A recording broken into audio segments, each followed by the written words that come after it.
Imaginez-vous dans un endroit où la ligne entre la vie et la mort est plus fine que le fil d'un rasoir, où chaque ombre peut cacher la mort et chaque pas être votre dernier. Un lieu où la guerre n'est pas seulement une question d'armes, mais de savoir qui parvient à voir et qui parvient à rester invisible. 6 juin 1987, province de Cuando-Cubango, Angola. Le soleil implacable de la savane africaine écrasait la terre aride, mais la chaleur la plus intense provenait du feu croisé qui consumait la forêt dense. L'air était lourd de la fumée de la poudre et de l'odeur féreuse du sang. Au milieu de cet enfer vert, où la brousse se transformait en un labyrinthe mortel, un homme observait. Ses yeux, d'un noir profond, balayaient la scène avec une intensité presque surnaturelle. Il était Kalwanda, le sniper noir, une légende murmurée parmi les combattants, mais à cet instant, il n'était qu'un homme témoin de l'anéantissement. Ses frères d'armes, braves et déterminés, étaient traqués comme des animaux. Des équipements thermiques balayaient la forêt, révélant chaque corps chaud, chaque respiration haletante. Des radars à impulsion, une technologie de pointe apportée par des forces extérieures, détectaient les moindres vibrations, les feuilles qui bougeaient, les battements de cœur. Le camouflage traditionnel, si essentiel à leur survie, était devenu inutile. C'était un massacre. À chaque heure, plus d'hommes tombaient, leur position révélée avant même qu'ils ne puissent tirer un seul coup de feu. Kalwanda savait qu'il leur fallait autre chose.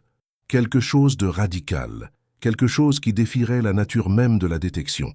Il avait une idée, une étincelle de folie que ses commandants et collègues avaient déjà rejetée avec véhémence, le traitant de rêveur, de fou. « C'est impossible, Kalwanda. Aucune fibre ne peut faire ça, » disait-il. Mais il voyait la mort dans les yeux de ces hommes et savait que l'impossible était la seule issue. Il croyait que l'invisibilité parfaite n'était pas une fantaisie, mais la clé de la survie dans un conflit brutal, et il était prêt à enfreindre toutes les règles, à ignorer toutes les lois, pour l'atteindre. Rester jusqu'à la fin, car ce qui s'est passé ensuite a choqué tout le monde et a changé le cours de la guerre, et peut-être de l'ingénierie du camouflage elle-même. La guerre civile angolaise n'était pas un conflit ordinaire. C'était une plaie ouverte au cœur de l'Afrique, une scène pour la guerre froide, où les idéologies s'affrontaient et les puissances étrangères armaient des factions rivales. Depuis son indépendance du Portugal en 1975, le pays était plongé dans une lutte fratricide qui fauchait des milliers de vies. Des jungles denses, des savanes ouvertes et des fleuves tumultueux devenaient des champs de bataille où la stratégie et la survie étaient mises à l'épreuve jusqu'à la limite. Les forces que Kalwanda soutenait, souvent surpassées en armement lourd et en soutien aérien, dépendaient crucialement de la tactique de guérilla, de la furtivité et de l'embuscade. Mais les avancées technologiques de leurs adversaires étaient en train d'annuler cet avantage. Le problème principal était l'omniprésence de la détection. Leurs ennemis, ayant accès à des équipements de surveillance de dernière génération, pouvaient voir à travers la nuit et la végétation la plus dense. Les caméras thermiques passives détectaient la signature de chaleur des corps, transformant chaque soldat en une cible lumineuse sur un écran sombre. Les radars à impulsion, sophistiqués et implacables, envoyaient des ondes d'énergie capables de cartographier le terrain en 3D, identifiant tout objet en mouvement ou même la présence statique d'un être humain par sa micro-vibration. La forêt, qui était autrefois une alliée, un bouclier, se transformait désormais en un piège. Chaque feuille, chaque branche, chaque goutte de rosée pouvait trahir la position d'un homme.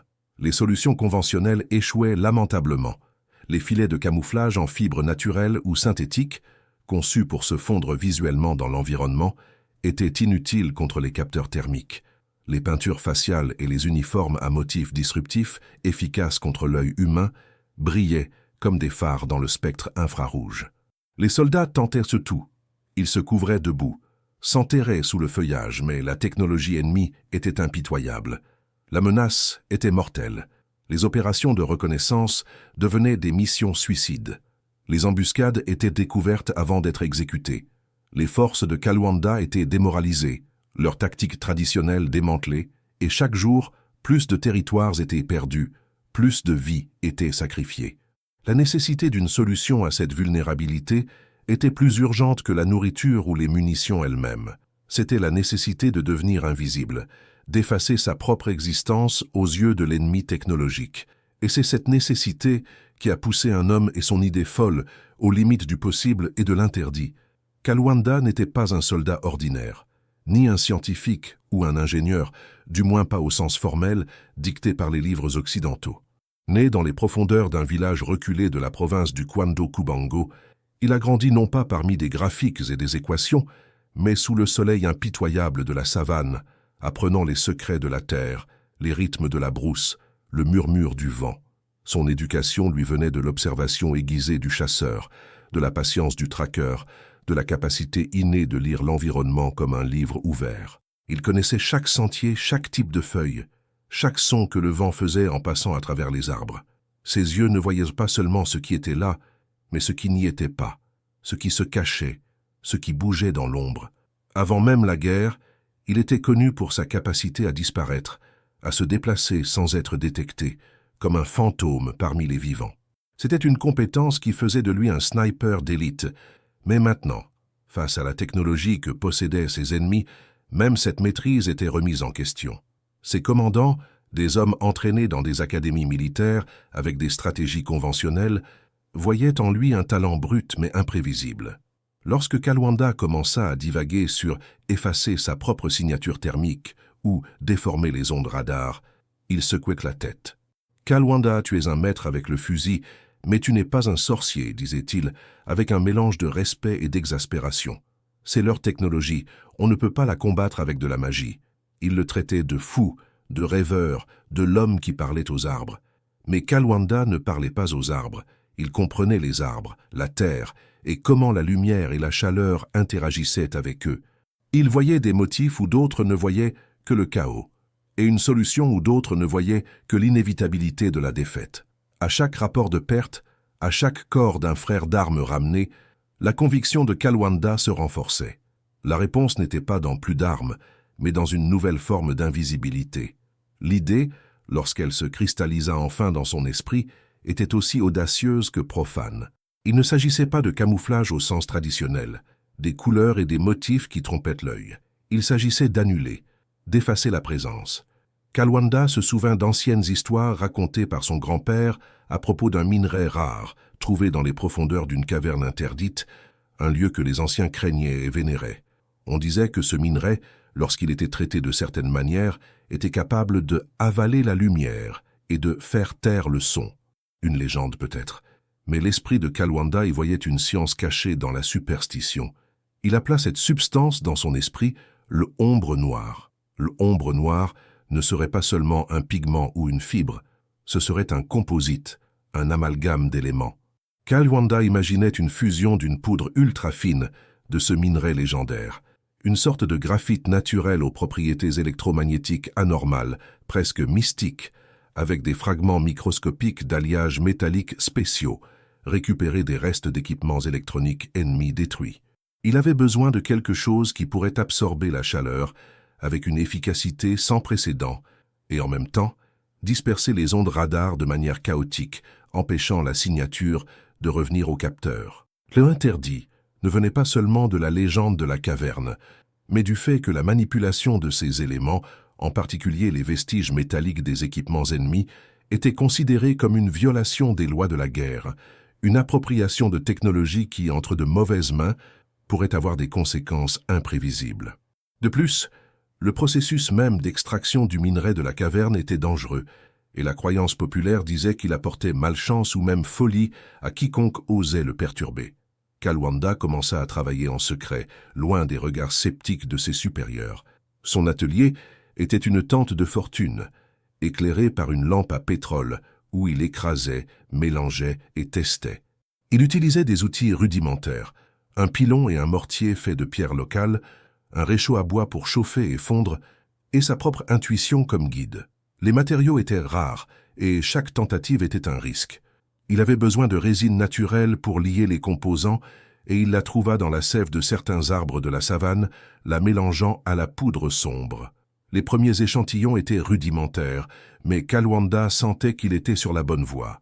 Les commandants, occupés par la logistique de la guerre, remarquaient à peine l'absence de Kalwanda lors de certaines patrouilles, ou l'odeur étrange qui émanait occasionnellement de sa tente. Pour eux, Kalwanda était juste en train de méditer ou de chasser, comme il le faisait toujours. Mais Kalwanda était en réalité en train de forger l'invisibilité, une invisibilité qui défierait la logique même de la guerre moderne et les lois non écrites sur la manière de se battre. Il savait que ce qu'il créait était dangereux, peut-être même maudit, mais l'urgence de la guerre et le cri des vies à sauver étaient plus forts que toute superstition ou règlement. Le laboratoire de Kalwanda, cette tente humble et isolée, se transforma en un creuset d'innovation et de désespoir. Sous la lumière vacillante de la lampe, il n'était plus seulement le sniper noir, il était un alchimiste de la guerre, un ingénieur sans diplôme, déterminé à défier la physique elle-même. La ombre noire était plus qu'une idée, c'était une obsession, la seule voie vers la survie de son peuple. Il avait consacré chaque minute libre, chaque gramme d'énergie, à percer les secrets de ce minerai légendaire. La légende disait que la poudre de la caverne interdite était l'essence même de l'obscurité, capable d'absorber non seulement la lumière, mais aussi l'âme de celui qui la manipulait sans respect. Kalwanda, cependant, ne craignait pas la légende. Il craignait la défaite. L'extraction du minerai de la caverne fut une odyssée à part entière. Il la réalisa seul les nuits de nouvelle lune, rampant dans des passages étroits et humides, guidé uniquement par son intuition et la sagesse ancestrale de son grand-père. Le matériau était dense, d'une couleur noire si profonde qu'elle semblait avaler la lumière ambiante. De retour à la tente, le processus de raffinage était épuisant et dangereux. Le minerai, une forme de graphite avec des traces d'éléments rares, devait être moulu en une poudre ultra fine, presque éthérée. Kalwanda utilisait un pilon et un mortier, travaillant des heures durant, sentant la vibration de la poudre sous ses mains. Le danger n'était pas seulement physique, la fine poussière irritait les poumons et une étrange sensation de vertige et de désorientation que certains appelleraient la malédiction l'accompagnait souvent. Mais il persistait. Les fragments microscopiques d'alliage métallique, récupérés des restes fumants de drones de reconnaissance et d'équipements de communication ennemis, étaient encore plus problématiques. C'étaient des matériaux de haute technologie, conçus pour être résistants et durables, et Kalwanda devait les transformer en particules presque invisibles. Il les chauffait sur son réchaud à bois, utilisant la chaleur intense pour les ramollir, puis les martelait et les raclait avec des outils improvisés, dans un processus fastidieux et risqué. Chaque morceau était un trophée, une pièce du puzzle de l'invisibilité. La résine naturelle, extraite de la sève d'arbres comme le mopane, était la colle, le lien qui unirait le pouvoir absorbant du minerai aux propriétés de dispersion radar des métaux. Il testait différentes proportions, cherchant le mélange parfait, celui qui non seulement adhérerait à la surface, mais qui maintiendrait également ses propriétés anormales sous le soleil brûlant et l'humidité de la savane. Les premières tentatives d'application furent un désastre. Kalwanda essaya de peindre de petits morceaux de tissu, mais le matériau se désintégrait, craquelait ou n'adhérait tout simplement pas. L'ombre noire semblait avoir sa propre volonté. Il se sentait frustré, épuisé, mais l'image des corps de ses compagnons, visibles et vulnérables sous les lentilles thermiques, le poussait. Une nuit, l'un de ses sergents, un homme loyal nommé Jamba, qui se méfiait des méditations de Kalwanda, mais faisait confiance à son instinct, s'approcha de la tente. « Kalwanda, qu'est-ce que tu fais ici ?»« L'odeur, c'est étrange, » demanda Jamba à voix basse. Kalwanda hésita, mais l'urgence de la situation surpassa son désir de secret. « Je me bats, Jamba. Je me bats contre ce que nous ne pouvons pas voir, avec ce qu'ils n'attendent pas. » Il montra à Jamba un petit morceau de tissu recouvert d'une pâte noire et humide. « C'est notre seul espoir. » Jamba prit le tissu, sentant la texture inhabituelle. « Qu'est-ce que c'est? De la magie? De la science, Jamba. Notre science. Mais j'ai besoin de tester. J'ai besoin d'un lapin ou d'un rat. » L'interaction fut brève, mais significative. Jamba, malgré son scepticisme, sentit la détermination féroce de Kalwanda. C'était un homme d'action, pas de parole, et il savait que Kalwanda était au-delà de la raison conventionnelle. Cette même nuit, Kalwanda réalisa son premier test clandestin.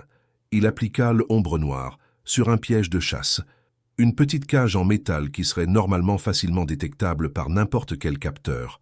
Il la cacha dans la brousse, sous le regard attentif de Jamba, et les deux observèrent tandis qu'une équipe de patrouille ennemie, équipée d'un scanner thermique portable, passait à quelques mètres. Le scanner balaya la zone. Silence. Aucun bip, aucune lumière rouge. La cage, avec sa signature thermique et son reflet radar, avait disparu. Kalwanda sentit un frisson. Ce n'était pas parfait, mais c'était un début. La substance fonctionnait. Mais ce qui fonctionnait pour une cage, fonctionnerait-il pour un homme? Les risques étaient immenses. L'exposition prolongée aux matériaux était encore inconnue. Les commandants, s'ils le savaient, l'arrêteraient probablement pour insubordination ou pour jouer avec de la sorcellerie. Mais Kalwanda avait la preuve, une preuve silencieuse, invisible, que sa folie pouvait être la seule lucidité au milieu de cet enfer. Il savait que la prochaine étape serait la plus dangereuse, appliquer l'ombre noire sur un homme et l'envoyer au-delà des lignes ennemies, au cœur de la bête technologique qui était en train de les dévorer. La cage invisible était une victoire silencieuse, mais Kalwanda savait que ce n'était que le prélude.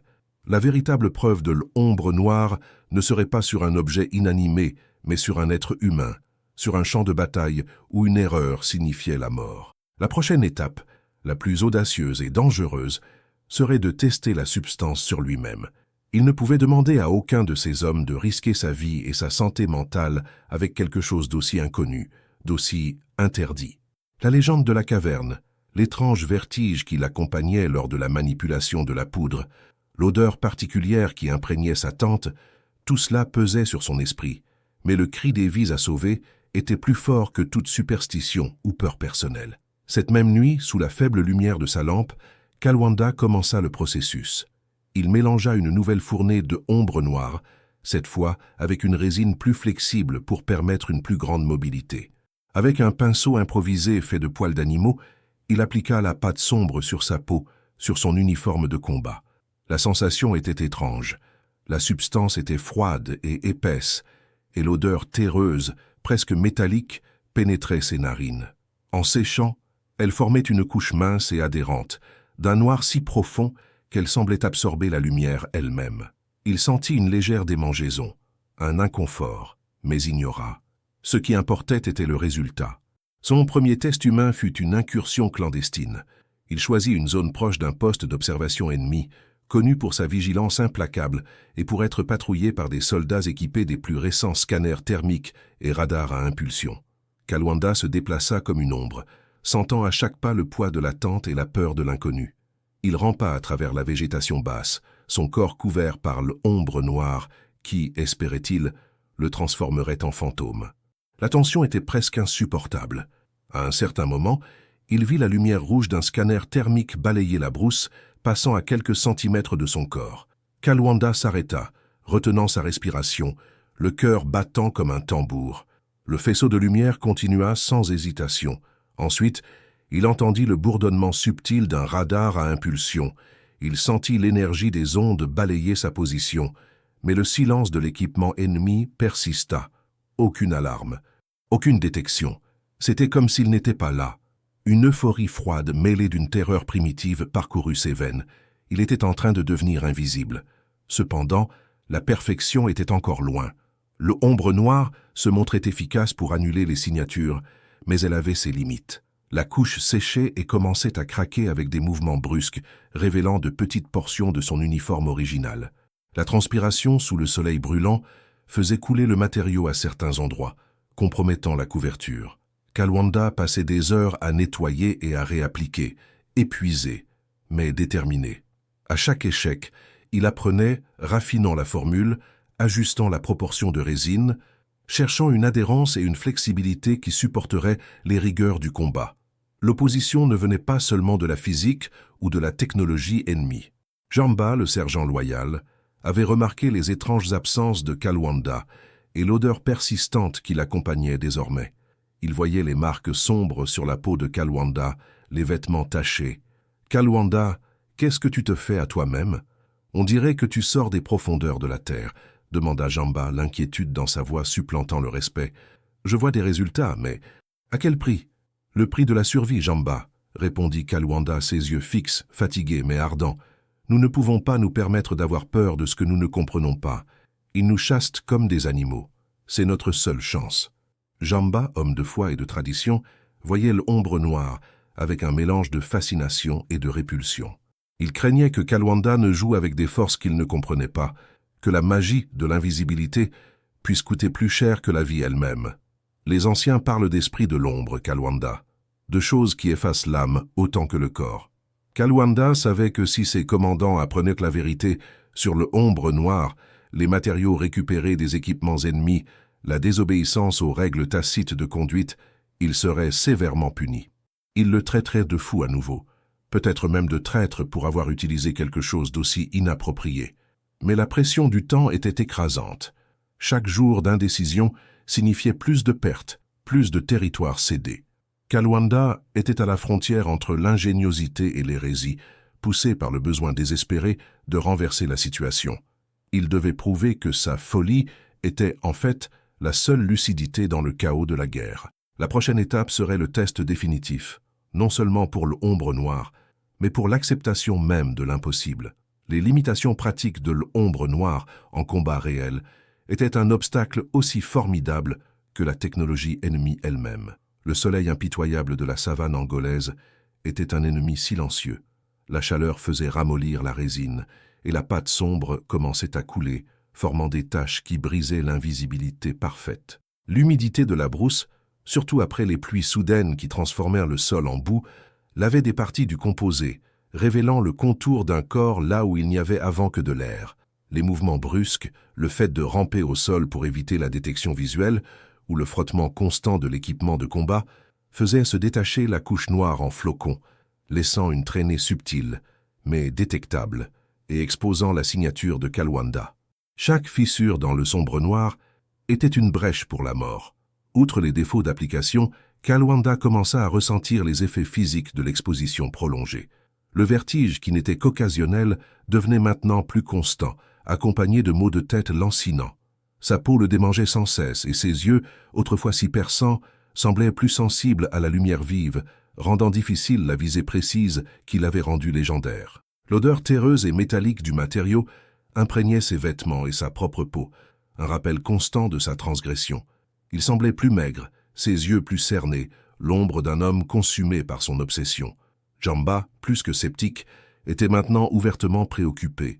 Il tenta d'alerter d'autres sergents sur l'état de Kalwanda et ses expériences, mais beaucoup l'ignorèrent, attribuant l'excentricité de Kalwanda au stress de la guerre. Cependant, les commandants, qui ignoraient Kalwanda comme un original ou l'homme qui parlait aux arbres, commencèrent à prêter attention. Des rapports de soldats apercevant Kalwanda avec des taches étranges ou l'odeur inhabituelle émanant de sa tente commencèrent à arriver aux oreilles du commandant en chef, le général Mutombo. Mutombo était un homme pragmatique et rigoureux, un vétéran qui croyait en la discipline et les tactiques conventionnelles. Il convoqua Kalwanda dans sa tente de commandement, l'expression de son visage dure comme la pierre. « Kalwanda, que sont ces rumeurs? Magie noire? Matériaux interdits? Vous mettez en péril le moral de la troupe avec vos superstitions et vos inventions. Beaucoup vous traitent déjà de fou. Moi, je vous appelle irresponsable. » Kalwanda, épuisé mais avec une conviction inébranlable, tenta d'expliquer la science derrière l'ombre noire, la nécessité de s'adapter, de combattre le feu par le feu, ou plutôt la technologie par la contre-technologie. « Général, c'est notre seule chance. Il nous voit. Nous devons devenir invisibles. Ce n'est pas de la magie. C'est notre salut. » Mais Mutombo ne voyait que désobéissance et danger. « Le salut? Vous jouez avec quelque chose que vous ne comprenez pas, Kalwanda. Si vous n'arrêtez pas ces expériences immédiatement, je serai forcé d'envisager une cour martiale. Nous ne pouvons pas avoir des hommes qui perdent la tête en pleine guerre. » La menace était réelle, et Kalwanda savait qu'il était sur la corde raide. La pression du temps était écrasante. Les rapports des services de renseignement confirmaient qu'une offensive ennemie massive était en préparation, avec des informations faisant état de nouvelles technologies de détection plus sophistiquées. Le moral des troupes était au plus bas, et les défenses semblaient de plus en plus fragiles. Kalwanda savait qu'il n'y avait pas de temps pour les débats ou pour attendre l'acceptation. Le ombre noir était le seul espoir réel, et il ne pouvait pas abandonner. Malgré la réprimande et la menace de cour martiale, Kalwanda ne renonça pas. Il travailla encore plus frénétiquement. Il expérimenta différentes méthodes d'application. Il essaya l'immersion, la pulvérisation. Il chercha de nouveaux fixateurs dans la nature, dans la sève d'autres arbres plus résineux, dans la boue locale mélangée à la résine. Au milieu d'une nuit de désespoir, Après un échec catastrophique où l'ombre noire s'était désintégrée entre ses mains, Kalwanda eut un éclair de génie. Il découvrit qu'une fine couche de résine naturelle, appliquée avant l'ombre noire, puis un scellant final, également à base de résine, pourrait résoudre le problème de l'adhérence et de la flexibilité. Il réalisa également que l'ombre noire fonctionnait mieux lorsqu'elle était appliquée en plusieurs couches fines, comme une seconde peau, et non comme une peinture épaisse et unique. L'épuisement était immense, mais la vision des corps de ces hommes qui tombèrent le poussait. Il était au bord de l'effondrement physique et mental, mais l'innovation était plus proche que jamais. Kalwanda, disposant maintenant d'une version améliorée et plus résistante, savait qu'il avait besoin d'un test à grande échelle, un test qui ne pourrait être ignoré par Mutombo ou par les sceptiques. Il avait besoin d'une démonstration incontestable. Il se porta volontaire pour une mission de reconnaissance suicide, une que personne d'autre n'accepterait, pour prouver l'efficacité de l'ombre noire sous le feu réel. Jamba, bien qu'encore méfiant quant aux implications mystiques du matériau, décida que la foi en Kalwanda et le besoin désespéré de victoire étaient plus forts. Il l'aida à préparer secrètement quelques volontaires, les plus loyaux et courageux, pour la mission la plus dangereuse de leur vie. L'ombre noire était prête pour son baptême du feu, un baptême qui déciderait du destin d'une guerre et de la légende d'un homme. La nuit de la mission de reconnaissance suicide tomba lourdement sur Kwando Kubango. L'air était chargé d'une tension presque palpable, plus dense que l'humidité de la savane. Kalwanda menait une petite équipe de volontaires, des hommes courageux qui avaient placé leur foi aveugle dans sa folie. Ils étaient couverts de la tête aux pieds par l'ombre noire, une seconde peau sombre et opaque qui semblait avaler la lumière même des étoiles. L'odeur terreuse et métallique du composé était un rappel constant de la ligne mince qu'ils étaient sur le point de franchir entre la science et le surnaturel. Jamba, le sergent loyal, était parmi eux, ses yeux fixés sur Kalwanda, un mélange de peur et d'espoir dans son regard. L'objectif était audacieux, pénétrer les défenses les plus fortifiées de l'ennemi dans la zone de Quito-Cuanaval, où les rapports indiquaient la concentration d'unités de reconnaissance de haute technologie. Ils devaient cartographier les positions ennemies, identifier les points faibles et, si possible, saboter l'un des principaux centres de communication qui coordonnaient les frappes aériennes. C'était une mission qui, dans des conditions normales, serait un suicide garanti. Ils se déplaçaient comme des fantômes, leurs pas étouffés par le terrain mou et par la couche d'ombre noire qui, améliorée, résistait désormais mieux au mouvement et à la transpiration. À chaque arbre, à chaque buisson, le cœur battait plus fort. Soudain, la lumière pâle d'un projecteur ennemi balaya la clairière devant eux. L'équipe se figea, les muscles tendus, le corps recouvert de l'obscurité artificielle. Le projecteur passa et ils restèrent invisibles, un simple flou dans le spectre visible. Mais le vrai défi viendrait des yeux électroniques. Quelques instants plus tard, le bourdonnement familier et inquiétant d'un drone de reconnaissance commença à se rapprocher. C'était l'un des modèles les plus avancés, équipé de caméras thermiques haute résolution et d'un radar à balayage d'impulsion. Le drone plana au-dessus de leur position, sa lumière stroboscopique pulsant. Kalwanda sentit la sueur froide couler dans son dos, mais resta immobile, faisant aveuglément confiance à sa création. Les secondes s'étirèrent comme des heures. Le drone compléta son balayage et poursuivit sa route, sans déclencher une seule alarme. Le ombre noire avait fonctionné. Il n'y avait eu aucune signature thermique. Il n'y avait eu aucun retour radar détectable. L'euphorie silencieuse qui traversa l'équipe fut indescriptible. Ils avaient trompé les yeux de la technologie ennemie. Avec cette confiance renouvelée, Kalwanda et ses hommes avancèrent, pénétrant les lignes ennemies avec une facilité choquante. Ils cartographièrent les positions d'artillerie, identifièrent les dépôts de munitions et, avec une précision chirurgicale, placèrent des explosifs dans le centre de communication ennemi, le désactivant lors d'un coup stratégique dévastateur. La mission, qui aurait dû être suicide, fut un succès retentissant, sans une seule perte. À leur retour, épuisés mais victorieux, la nouvelle de leur exploit se répandit comme une traînée de poudre. Le général Mutombo, qui avait menacé Kalwanda de cour martiale, était sous le choc. Il refusait de croire. C'est impossible. Personne ne peut passer ses défenses sans être détecté. Il exigea une démonstration. Kalwanda, encore couvert de l'ombre noire, partiellement délavé mais toujours efficace, se porta volontaire. Sous le regard incrédule de Mutombo et de tout le haut commandement, Kalwanda se positionna à 100 mètres d'un scanner thermique de campagne et d'un radar portable. Il rampa, bougea et, à la surprise de tous, disparut des écrans.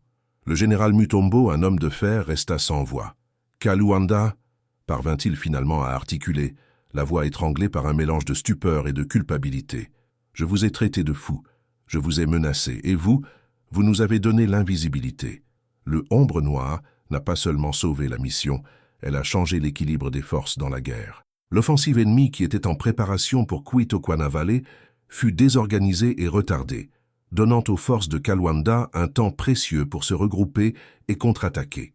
Avec la capacité d'effectuer reconnaissance et sabotage sans être détecté, le moral des troupes monta en flèche. L'innovation de Kalwanda permit à de petites unités de s'infiltrer profondément dans le territoire ennemi, collectant des renseignements vitaux et menant des attaques de guérilla qui démoralisaient l'adversaire. On estime que, dans les mois suivants, le Ombre Noire réduisit les pertes jusqu'à 60% dans les opérations de reconnaissance et d'embuscade.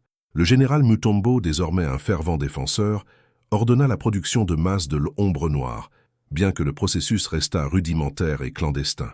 Kalwanda, le sniper noir, autrefois marginalisé, fut élevé au rang de héros, un génie tactique. Son invention, bien que toujours perçue avec une aura de mystère et de crainte par certains, redéfinit la guerre. Ce n'était pas seulement une question de camouflage, il s'agissait d'annuler l'avantage technologique de l'ennemi, de combattre sur un plan que les adversaires ne comprenaient même pas. L'Ombre Noire devint la légende de la guerre civile angolaise, l'arme invisible qui a renversé la situation. Mais l'histoire de Kalwanda et le véritable coup de son Ombre Noire avaient encore des chapitres à révéler. Qu'est-il arrivé à l'homme qui est devenu un fantôme pour sauver son peuple? Et quel est l'héritage d'une innovation née du désespoir et de l'interdit? La guerre civile angolaise, comme toutes les guerres, a pris fin un jour. Les célébrations balayèrent le pays, mais pour Kalwanda, le sniper noir, la victoire portait un poids silencieux et personnel.